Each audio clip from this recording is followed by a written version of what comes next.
after that, you have to put on something to bring the crowd back down to earth. And oh my god, did they put something that brought the crowd back down to earth, you know? Terri Runnels defeating the Cat in a dreadful cat fight.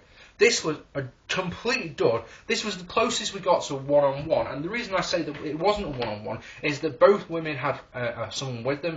They had Mae Young and Fabulous Moolah, yay, with them. Val Venus was the special guest referee. He made out with both women at the start, yay. Basically,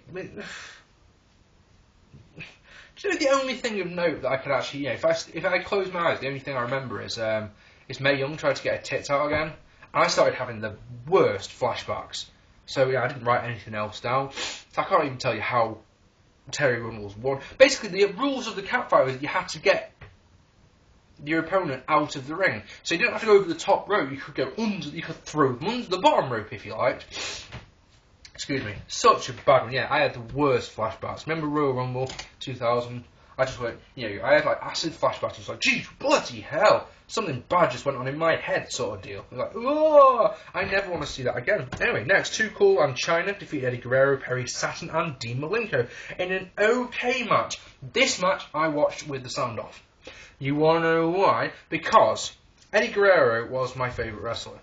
He really was. I loved Eddie so badly. This match was one of those ones where you just sit and you watch it and you smile because of Eddie Guerrero. Eddie Guerrero is trying to get Chyna to like him. Keeps doing these little things that just make me really smile. And it's got to be said that the interaction between Eddie and Chyna and some of the moves that Chyna did, to her credit, were very, very good. She did a nice powerbomb. She did a sleeper drop on Eddie to get the win. And there was some nice stuff. Even like belly to belly by Sexay was gorgeous. Double worm for Dean and Perry. But the reason that I watched this one on mute is because of Jerry Lawler. Now everyone knows that I'm not a big Jerry Lawler fan. He really gets on my nerves. But there are only so many times that I can hear him screech, "Latino Heat!" in a match before I just want to put something through my television. So this one, after about a minute, was muted because he'd said it 4 times while he was making his entrance. Latino Heat! Latino Heat! Shut the fuck up, man. You're not helping. Eddie Guerrero can get the Latino Heat over on his own. He doesn't need you screeching it every couple of minutes. Jerry Lawler, you fucking arsehole.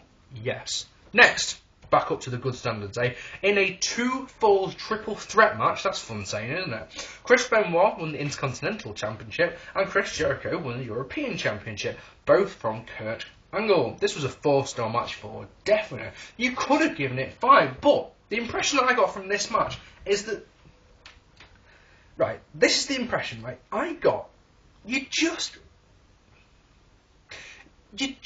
felt that they were holding back just a tiny little bit.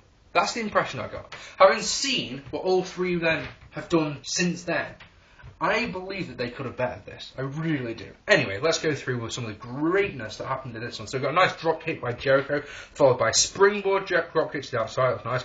Jericho gets flapjacked onto the ring steps by Angle. Nice belly-to-belly suplex, gets 2 for Angle. An underhook backbreaker on Angle by Jericho, who then gets launched out of the ring off the top rope and bounces face first off the Spanish announce table. That's nasty. The crowd are oddly quiet for this one. This is another one of those ones that, it could have been 5, but the crowd, oddly quiet. Oddly quiet. Beautiful suplex played by Angle and Benoit. Camel clutch by Jericho and Benoit. Beautiful belly suplex by Angle gets 2. Benoit connects with a diving headbutt for the 3 and the Intercontinental Championship after about 6 minutes. So that was interesting. I actually thought the first fall would be for the European Championship, if I'm honest, but the first fall to the IC, Benoit wins it. No problem with that at all. Wins the European Championship then. So, super belly-to-belly suplex on Jericho by Benoit, that's nice. Angle goes to the arm-breaking moonsault of Doom, which is weird. I shouldn't call it that because he hadn't broken Hardcore Holly's arm yet, had he? Or had he? Maybe, I can't remember. But, that's why I thought that, because he broke Hardcore Holly's arm with the moonsault of death, or despair, or damnation. I like damnation, that's a good word. Anyway, walls on Angle, but Benoit breaks it. Double bomb by Jericho. You remember when he used to do that? On No Mercy, it's one of his finishing moves, isn't it? On No Mercy, the N64, it's double powerbomb. That's nice. Germans by Benoit, the third has a bridge that gets 2, and then he hits a dragon suplex, which is one of my favourite moves, so I'm marking out for that one. Probably get half a star for the match just for that one move. Like, oh yes, oh that is just beautiful. Ref gets bumped, crossface, Jericho taps out because there's no referee. Jericho walks the walls on, but Angle uses the Intercontinental Belt to break it. Ref gets up, only uses a 2 as Benoit pulls Y2J out of the ring. Nice belly to back suplex by Benoit. What the fuck though is up with the crowd? Again, they've just gone completely flat. Completely flat.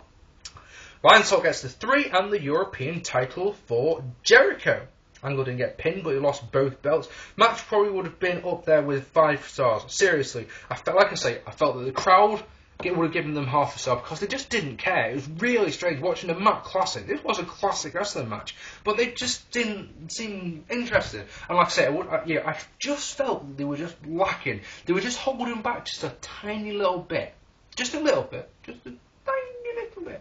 So yeah, 4 stars I gave it. I'm happy with that rating, guys.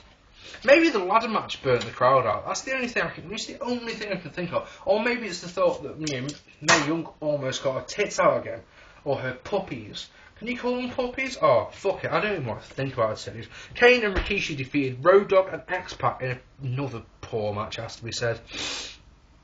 Now, the match itself does nothing for me at all. It's solid. It's unspectacular. Should we put it that way?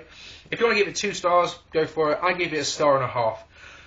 Rikishi hits a nice cutter. Terri takes the stink face. Tori's out with Road Dogg and X-Pac, obviously. And X-Pac gets Tombstone for the win.